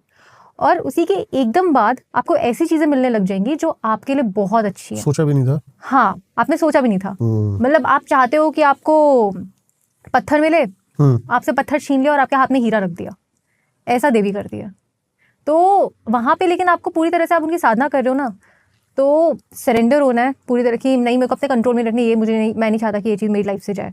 ये करोगे तो फिर आप उनकी साधना नहीं कर पाओगे, क्योंकि वो आपको अच्छे से पूरा ट्रांसफॉर्म करेंगी ही करेंगी। उसके लिए रेडी हो तो उनकी साधना करो, अगर आपको जैसी अपनी लाइफ है वैसी अच्छी लग रही है तो देवी की पूजा करो, वही काफ़ी है। लेकिन साधना कर रहे हो तो रेडी हो जाओ कि आपकी ट्रांसफॉर्मेशन होगी होगी, पूरी ज़िंदगी पलट के रख देती है जो वो देवी करती है। क्या किसी तांत्रिक को अपनी जो सिद्धि या साधना है वो और तांत्रिकों से बचा के रखनी पड़ती है? बिकॉज मेरे पास एक तांत्रिक आए थे, उन्होंने बोला कि किसी और तांत्रिक ने एक प्रेत छोड़ा था उनके ऊपर, बहुत पावरफुल प्रेत था वो, और उन्होंने अपनी सिद्धियों से उसको अपने पास ही रख लिया। ऐसा होता है? हमारे यहाँ पे है ना एक चीज़ है जो हमारे कुल में बताया जाता है। अब हमारे यहाँ पे चलता है चोर गणपति, तो वो गणेश जी का एक उच्चष्ट रूप होता है जिसको हम उच्चष्ट तांत्रिक गणपति, हाँ गणपति भी बोलते हैं। हाँ हाँ, हाँ, इनके बारे में पढ़ा है तो मैंने थोड़ा। उनकी एक ऐसी सिद्धि है, उनकी एक ऐसी सिद्धि है जो आपने अगर उन्हें साध लिया तो वो चोर गणपति होता है। उज्जैन में शायद मंदिर भी है इनका, हाँ। चोर गणपति या फिर तांत्रिक गणपति के नाम से। तो वहाँ पे वो जो गणपति हैं, आप वो जो तंत्र साधक होता है वो उन्हें बोलता है जाके लोगों की सिद्धियां लेके आओ। अब वहाँ पे जो भी तांत्रिक अपनी सिद्धि कर रहा होगा और वो दिख गया गणपति को, उठा के खींच के और उनको दे देगा। हाँ, अपने तांत्रिक को देगा। ओके। हाँ, अब इसी आपने लेकिन उससे बचने का एक तरीका है, अपनी जो माला है ना जब जाप कर रहे हो छुपा के रखो। जैसे हाँ, ये वो आजकल हाँ वो आजकल वो बहुत पहले चलता से है हो रहा वो हाथ में। हाँ, वो हाथ में भी, या फिर अभी कर रहे हो मंत्र तो अंदर छुपा के, क्योंकि अगर आपने कुछ भी छुपा लिया, चुन्नी या किसी से भी आपने छुपा के रखे हो, फिर उसे नहीं दिखेगा कि आप मंत्र जाप कर रहे हो, क्योंकि तांत्रिक मंत्र तो होते भी मानसिक है। सामने हम बोल के तो तांत्रिक मंत्र नहीं करते, सारे मानसिक करते हैं। और वो अगर आप हाथ भी छुपा रहे हो तो वो नहीं पकड़ पाएगा, तो आपकी साधना भी नहीं ले पाएगा। दूसरा, आपके आगे चक्र से आपकी ऊर्जा छीनी जाती है। अगर किसी तांत्रिक को ये सिद्धि आती है, वो आपके अगर आगे चक्र पे हाथ भी रख देगा और आपकी आंखों में देखेगा तो आपकी ऊर्जा खींचने लग जाएगा, तो आपकी सिद्धियां भी खींचने लग जाएगा, अगर आपको उन्हें बचाना नहीं आता तो। क्योंकि आपकी ऊर्जा साफ दिख रही है उसे कि हाँ ये जो तांत्रिक है ये कर रहा है, अच्छा साधक है, बहुत ऊर्जा है, तो मैं क्यों मेहनत मैं इसकी ले लेता हूँ थोड़ी बहुत, इसने तो छुपा के नहीं रखी हुई अपनी। तो इन तरह से आपकी साधनाएं चोरी हो सकती है। हाँ, तंत्र के भी बहुत सारे रूप हैं, और मैं तो तंत्र तो खैर इतना बड़ा है जिसको जान पाना ही अपने आप में। अब जैसे हम वामाचार मार्ग है, एक अघोरी तंत्र है, एक नाथ संप्रदाय होते हैं अलग, तंत्र के बहुत सारे चरण हैं। तो सब कैसे बटे हुए हैं, और मतलब शक्तिशाली कौन, कैसे क्या चुना जाता है जी। कोला मार्ग है, बहुत सारे, मतलब तो आप कैसे मतलब डिस्क्राइब करोगे तंत्र को? देखिए, तंत्र ना सिर्फ ऐसा नहीं है कि शमशान घाट में बैठ के आप हड्डियों के साथ खेल रहे हो तो तंत्र हो गया, और सिर्फ यही एक तंत्र है, ऐसा नहीं है। आपको तंत्र सात्विक मार्ग से करना है, आप उससे भी कर सकते हो। आपको तंत्र घर पे रह के करना है, आप उससे भी कर सकते हो। आप राजसिक मार्ग से करना चाहते हो, तामसिक मार्ग से करना चाहते हो, वो आपके ऊपर है। आप सबके लिए एक आचरण बनाया गया है, सबके लिए एक मार्ग बनाया गया है। हमारे कुछ 7 आचरण हैं जिसको हम कहते हैं, एक तो आपका वेदाचार, सिद्धाचार, मिश्राचार, कुलाचार, साम्याचार, वामाचार। और ये जो आपके आचरण हैं उनमें अब अगर आपका वेदाचार आ जाता है, वो अथर्ववेद से जो भी तांत्रिक क्रिया है उसमें सारे तांत्रिक क्रियाओं के बारे में बताया गया है वेदाचार में, तो वहाँ से उठा के आया। अथर्ववेद के जो तांत्रिक रूप हैं जो उन्हें फॉलो करता है वो वेदाचरण फॉलो करते हैं, वो सात्विक हो गया। आपका जो साम्याचार है वो भी सात्विक हो गया। जो ज़्यादातर बुद्धिस्ट होते हैं मंक्स, वो साम्याचार फॉलो करते हैं। जो वैष्णव तंत्र वाले होते हैं वो सात्विक तंत्र ही फॉलो करते हैं, इसीलिए वो साम्याचार करते हैं। तो कहते हैं ना वैष्णव तंत्र नहीं होता, जो वैष्णव कुल के होते हैं, वैष्णव संप्रदाय के होते हैं, वो तंत्र करते ही नहीं है, उनका भी एक तंत्र होता है। हाँ, और वो बहुत पावरफुल तंत्र होता है, बहुत पावरफुल होता है। वहाँ पे ये नरसिंह देव किस में आएंगे, उसमें ही आएंगे ऑब्वियसली। हाँ, तो ये जो चीजें मतलब जो वैष्णव तंत्र है उसमें, लेकिन बस आपका तामसिक रूप नहीं चलता ज्यादा। एक बात मेरे को क्लियर करनी है आपसे, सुना है मैंने जस्ट कहीं से ऐसे, आपने देखा है विष्णु जी के ना इतने ज्यादा ना मंदिर है ना उतनी ज्यादा पूजा होती है, लेकिन जिसने विष्णु की अगर पूजा करी है ना, तो बताते हैं उनके ऊपर तंत्र का कोई भी प्रकोप नहीं चल सकता। ये सच है? जैसे माँ दुर्गा है ना, हाँ। उनके 10 महाविद्या के रूप है, वैसे ही विष्णु के 10 अवतार हैं। टोडाल तंत्र में लिखा गया है इसके बारे में कि एक एक महाविद्या जो विष्णु के एक एक अवतार से जुड़ी हुई है। जो वैष्णव तंत्र मानते हैं वो विष्णु के 10 अवतारों को मानते हैं। जो शक्त मार्ग के होते हैं वो शक्ति के 10 महाविद्याओं को मानते हैं। वो आपके ऊपर है कि आपको किसको मानना है, कैसे मानना है। सही बात है जी, दोनों बहुत सिमिलर हैं। आप कभी अगर टोडाल तंत्र पढ़ोगे आपको पता चलेगा किसका कौन सा है। जैसे माँ भुवनेश्वरी है, वो वो वामन अवतार से मिलती है। आपके जो ये हैं, जो कृष्ण है, भगवान कृष्ण, वो माँ काली से मिलते हैं। तो आपने कृष्ण काली के बारे में भी सुना होगा। सुना है? नहीं, मैंने फर्स्ट टाइम सुना। First time? हाँ। अच्छा, ये आप देखोगे बंगाल में आपको मंदिर मिलेंगे जहाँ पे कृष्ण और काली की साथ में पूजा होती है। उन्हें कृष्ण काली भी कहा जाता है क्योंकि दुर्गा, आपकी ये जो भगवत पुराण है, देवी पुराण, उसमें लिखा गया था कि जो माँ काली थी उन्होंने कृष्ण का अवतार लिया था। वो देवी पुराण में लिखा गया, उनकी फिलॉसफी है। और जो शिवजी हैं वो उन्होंने रुक्मणी और उनकी बाकी देवियों का रूप लिया था। ये उसमें लिखा गया है। तो इसीलिए वहाँ पे कृष्ण काली की पूजा होती है कि जो माँ काली का जो आकर्षित रूप है वो कृष्ण का है। तो उन दोनों को काफ़ी ज़्यादा सिमिलैरिटीज़ दी गई हैं और इसलिए कहते हैं उनमें तंत्र नहीं चलता क्योंकि उनमें खुद में इतनी ज़्यादा ऊर्जा है। वो भी एक महाविद्या का ही रूप आ जाते हैं, इसलिए उनके बारे में जाना भी काफ़ी कह सकते हैं तंत्र हर रूप में हर जगह मान्य है। हाँ जी। लेकिन जहां तक मैंने तो सारे पॉडकास्ट करे ना मैम, तो मेरे को चीज जो समझ में आई और जो सही भी लगती है, मुझे सबके अलग एथिक्स हैं, अलग तरीके से सोच है। तंत्र जो है ना वो अपने उद्धार और अपनी भलाई के लिए बना है, लेकिन हम उसका यूज वो वहाँ पे ग्रीड आ जाता है ना कि मुझे तो कर रहे हैं दूसरों को ब्लैक मैजिक नीचे गिराने में। हाँ। ये करने में। ये मेरे को इसका लॉजिक आज तक मैंने इसका लॉजिक नहीं समझ पाया कि मतलब लोग अपने ऊपर ध्यान नहीं देते हैं। मतलब जैसे मुझे कुछ करना है तो मैं अपनी चीजें को पॉलिश करूंगा, मैं सामने वाले को गिरा के मेरे को क्या मिलेगा? जेलसी और कंपटीशन, ये जब चीजें आ जाती है। लेकिन उससे मिल क्या रहा है, मेरे को ये आज तक नहीं समझ में आया। आप एक बात बताओ, तंत्र असुरों को भी दिया था और तंत्र देवताओं को भी दिया था। उनको भी शक्तियां सिद्धियां दी थी, असुरों को भी दी थी। प्रॉब्लम क्या आती है दोनों में कि जो असुर थे साथ में अपना घमंड भी ले आए थे, और जब घमंड आ रहा है तब फिर आपका तो पतन होना ही होता है। जब ये होता है कि नहीं, अब सिर्फ मैं ही सबसे ज्यादा शक्तिशाली हूँ क्योंकि मुझे ये सारे वरदान मिले हैं, मेरे पास ये सिद्धियां हैं, तो मैं सब में राज करूंगा, मैं उसको यहाँ पे गिराऊंगा, मैं वहां पे गिराऊंगा। और जब भी कोई एक असुर ऐसा सोचता है फिर क्या होता है, किसी ना किसी तरह से कोई ना कोई लूप होल होता है जिसकी वजह से जो भगवान होते हैं वो भी उनको गिरा ही देते हैं। कभी विष्णु जी कोई वरदान देते थे तो फिर शिव जी जाके मारते थे, कोई वरदान देते थे तो फिर विष्णु जी जाके मारते थे, कभी मोहिनी का रूप लेके, चाहे कुछ भी लेके, लेकिन कुछ ना कुछ लूप होल तो मिलता ही था। चाहे वो मांग रहे हैं कि मुझे ऐसे ऐसे ऐसे करके नहीं मरना, कुछ ना कुछ लूप होल मिल ही जाता है। तो अगर आप घमंड के साथ तंत्र कर रहे हो, सीख रहे हो और सिद्ध कर रहे हो और आपका घमंड नहीं गया तो पतन अपने आप ही हो जाएगा। बिल्कुल सही कह रहे हो। ठीक है। और अगर आप, सबसे पहली चीज, आपके गुरु ने आपका घमंड ही तोड़ दिया। नाथ संप्रदाय में हर साल आपको आसन में बैठना होता है। 3 आसन होते हैं आपके। एक होता है घमंड तोड़ने के लिए, हाँ, घमंड तोड़ने के लिए विष्णु आसन, शिव आसन और ब्रह्मा आसन। तो उसमें जो आपका शिव आसन होता है उसमें आपका पूरी तरह से घमंड चूर चूर कर दिया जाता है कि आपके सामने जितने भी साले आपको इतनी गालियां देते हैं, आपको इतना कुछ बोलते हैं। और ये तो मैंने सुना है। हाँ, ये घोरीस में भी होता है कुछ ऐसा ना। हाँ, क्योंकि आपको अपना पतन तोड़ना पड़ता है, वो घमंड तोड़ना पड़ता है। मैं एक साधु को, बहुत बड़े साधक थे, उन्हें बोला जाता था कि एक गांव में है ना, दिखने नहीं चाहिए तुम। वहाँ के गांव वाले लोग ने बहुत ऐसे गालियां वाले देते थे, तो वहाँ पे दिखने नहीं चाहिए, तुम जब भी आओगे ना, मतलब दिखोगे बहुत पिटोगे।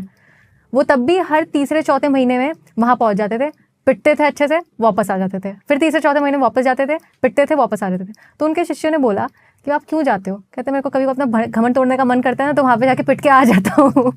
क्योंकि अगर आप घमंड आ जाता है ना और आपने इतनी देवी की सिद्धियाँ कर रखी हैं, तो आप सामने किसी भी की तरह से लोगों को हार्म कर सकते हो, क्योंकि उनको, देवी को ये नहीं दिख रहा है कि ये, मतलब अगर आपने यक्षिणी और इन सब की हुई है कि सामने वाला अच्छा है या बुरा है, आपके पास वो पावर्स हैं तो उनको गलत इफेक्ट कर सकती हैं। तो वो आपको कंट्रोल में रखना होता है। वो आप तभी रखोगे जब आप खुद हम्बल होगे।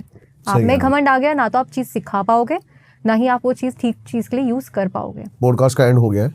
मैं एक जोक जो मैंने बचपन में सुना था वो सुनाता हूँ। हाँ जी। तंत्र अभी ऐसे काम कर रहा है, लोग मतलब ऐसे काम कर रहे हैं, ये थोड़ा सा एग्जांपल लोगों को मिलेगा। एक बार क्या हुआ, 2 ब्लैकी मतलब काले लोग और एक गोरा बैठ गए शिव भगवान की साधना में। अब बैठे रहे, कई साल बीत गए तपस्या करते करते, शिव भगवान प्रसन्न हुए और प्रकट हो गए। अब कहा शिव ने एक ब्लैकी से, हाँ भाई मांग, क्या मांगता है? तो कहने लगा मेरे को बिल्कुल स्मार्ट बना दो, एकदम गोरा। कहते तथास्तु, बना दिया। दूसरे वाले से कहते ब्लैकी से ही, भाई तेरे को क्या चाहिए? कहता मेरे को भी सेम ऐसे ही बना दो, एकदम हैंडसम गोरा। कहते तथास्तु। जाने लग गए। तो गोरा कहने लगा कहाँ चले, मैं तो बचा हूं अभी। तो कहता भाई तू भी मांग। कहते वैसे ही बना दे जैसे थे दोनों। तो लोगों को अपना भला नहीं करना, दूसरों को वापस वहीं पे जाके अपनी ऊर्जा निकाल दी। तो लास्ट में कहता जैसे थे दोनों को वैसे ही बना दे। तीनों की ऊर्जा गई। बाकी बहुत अच्छा लगा मैं आपसे बात करके, और हमेशा की तरह हम एक अच्छा ही पॉडकास्ट देते हैं। आई होप जितना अच्छा हमने इसको बनाया उतना अच्छा आपको भी लगाओ। अपना बेस्ट पार्ट जरूर कमेंट करके बताएं। मैम की सारी डिटेल्स आपको मिल जाएंगी डिस्क्रिप्शन में, जाके इनसे कनेक्ट हो, और हर एक बंदा, हर एक उस बंदे तक ये पॉडकास्ट जरूर पहुंचाए जिससे लगता है कि किसी का भला हो सकता है, या फिर भाई बहन माता पिता किसी से भी प्यार करते हो आप। हमारा उद्देश्य अंधविश्वास फैलाना बिल्कुल भी नहीं है। हम एक अलग डायमेंशन की चीजें, अलग जो चल रहा है वो आपके सामने रखना चाहते हैं। मानना ना मानना आपके ऊपर है। मिलते हैं आपसे किसी और वीडियो में या किसी पॉडकास्ट पे, तब तक के लिए सभी को नमस्कार।